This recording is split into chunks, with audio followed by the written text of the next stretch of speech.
Hashtag surviving Mormonism. Not the topic that I thought would bring me out of an 8-month hiatus from social media. It did. So why here? Why now? Why this platform? I was invited last week, last minute, to a retreat for mothers of kids with autism, and I pushed myself to do something that was very uncomfortable for me to do, and I did it.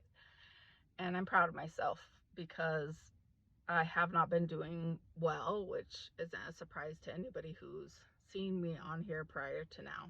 On the second evening there, I opened up social media and I can't even remember what I was looking for, because what I was bombarded with was video after comment after post mocking surviving Mormonism.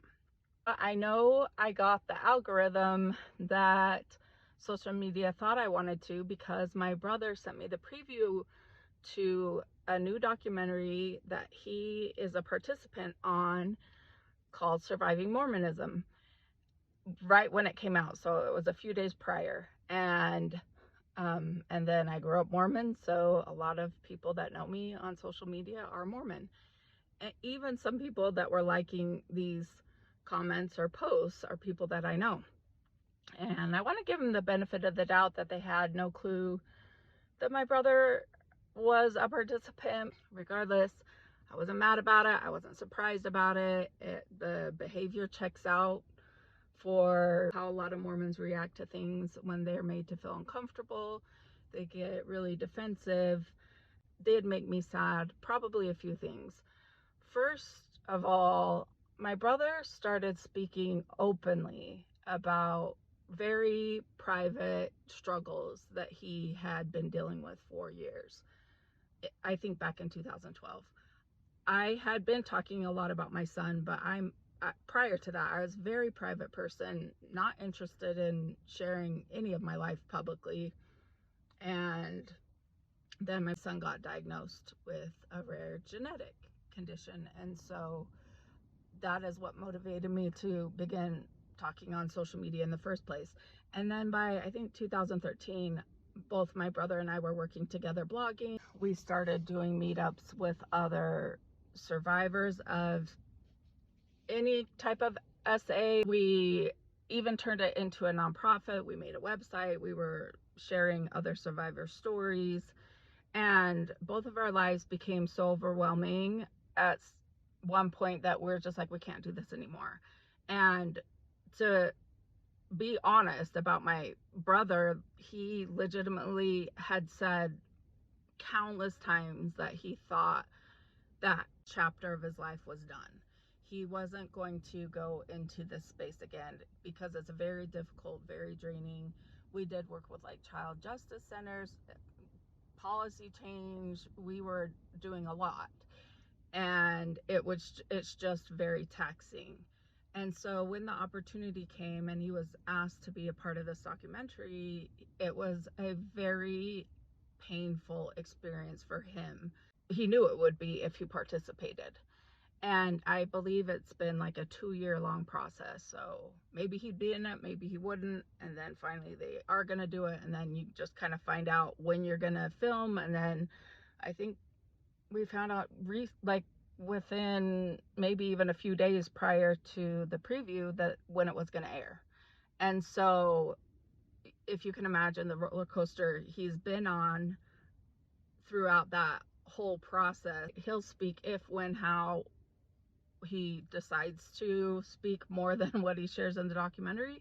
That's up to him. But from my perspective, I have talked to him about this process. I've seen the pain, and something to know about my brother is he is so selfless. He's a trailblazer. He is kind. He's compassionate.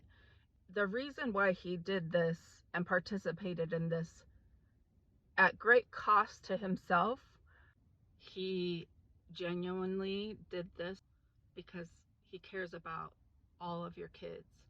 I wasn't going to say anything, but when the overwhelming response is to make fun of it, it bummed me out just because I thought we were talking before Me Too, then Me Too happens, and And then to see the response in dismissiveness was like, ah, man, I'd hoped the needle had moved further than this.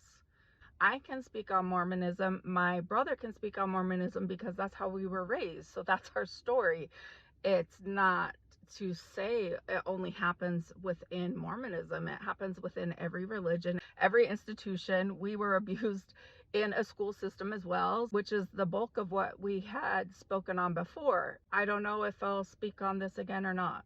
Right now, I'm just supporting my brother. I just felt the need to offer perspective. The voice of people trying to say, hey, stop, let's listen, is a lot less loud. I'm not here to change anybody's mind. I'm not naive to think that if someone thinks a certain way that anything I would have to offer ever would change their mind.